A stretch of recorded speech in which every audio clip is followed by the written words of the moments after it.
Hello friends, the healthy tips में आपका स्वागत है। दोस्तों, आशा करता हूँ कि आप लोगों ने दिवाली का त्यौहार अपने परिवार के साथ साथ धूमधाम से और सुरक्षित तरीके से मनाया होगा। दिवाली के बाद वायु प्रदूषण का स्तर बढ़ गया है, जिसका असर आप लोगों के स्वास्थ्य पे पड़ सकता है। हालांकि पिछले कुछ सालों की तरह इस साल भी पटाखों में प्रतिबंध के बावजूद दिल्ली समेत देश के अन्य शहरों में जमकर आतिशबाजी हुई।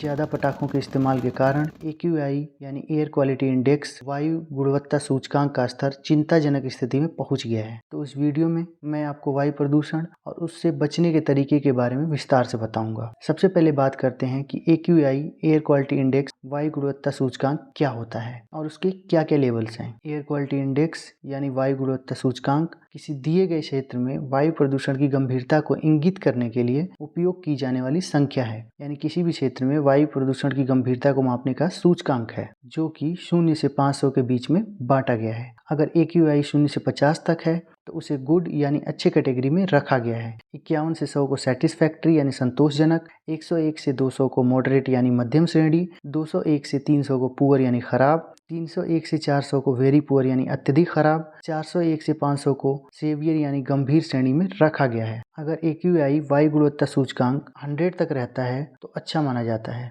और जब यह किसी क्षेत्र में 100 से ऊपर जाता है तो चिंता का कारण बन जाता है। इस वक्त दिवाली के बाद भारी आतिशबाजी के कारण दिल्ली और उसके आसपास के इलाकों में AQI लेवल 300 के ऊपर चला गया है, जो कि वायु की अत्यधिक खराब स्थिति मानी जाती है, जिससे सांस लेने में तकलीफ, गले में इन्फेक्शन, एलर्जी जैसी समस्याएं देखने को मिलती हैं। वहीं मौसम के बदलाव का असर भी लोगों के स्वास्थ्य पे पड़ सकता है। अब बात करते हैं कि वायु प्रदूषण के खतरे से कैसे बचा जा सकता है। मास्क लगा के रखें। वैसे तो कोविड के कारण हम लोगों को मास्क पहनने की आदत हो गई है, लेकिन मास्क पहनना ही इस समय वायु प्रदूषण से बचाव के उपाय में सबसे आसान उपाय है, क्योंकि हम इसे घर में, ऑफिस में, घर से बाहर कहीं भी लगा के रख सकते हैं। मास्क लगाते समय ये ध्यान रखना चाहिए कि मास्क हमेशा अच्छी क्वालिटी यानी N95 जैसे मास्क ही लगाने चाहिए, या हो सके तो डबल मास्क का इस्तेमाल करना चाहिए। दूसरा तरीका है एयर फिल्टरिंग प्लांट लगाना। वायु प्रदूषण से बचने के लिए आप घर में हवा साफ करने वाले पौधे लगाएं। इन पौधों में एलोवेरा, देवदार का पौधा, मनी प्लांट जैसे पौधे लगा सकते हैं, जिनको आप घरों की बालकनी में रख सकते हैं। अगला तरीका है अदरक की चाय पिए। प्रदूषण के खतरों से बचने के लिए आप अदरक की चाय का सेवन कर सकते हैं। अदरक में इम्यूनिटी यानी कि रोगों से लड़ने की क्षमता को बढ़ाने के गुण होते हैं। अदरक की चाय के अलावा आप काढ़ा बना के भी पी सकते हैं, जिसमें हल्दी, गुड़, काली मिर्च, लौंग, अदरक पाउडर को पानी में उबालकर पिएं। वायु प्रदूषण से बचने का अगला तरीका है जरूरी मिनरल का सेवन करना। इम्यूनिटी बढ़ाने और वायु प्रदूषण के खतरे से बचने के लिए जरूरी विटामिन का सेवन अवश्य करना चाहिए। इसके लिए आप अपनी डाइट में विटामिन C के स्रोत वाले फूड या फ्रूट्स ऐड कर सकते हैं, जैसे कि फ्रूट्स में कुछ हैं कीवी, संतरा इत्यादि।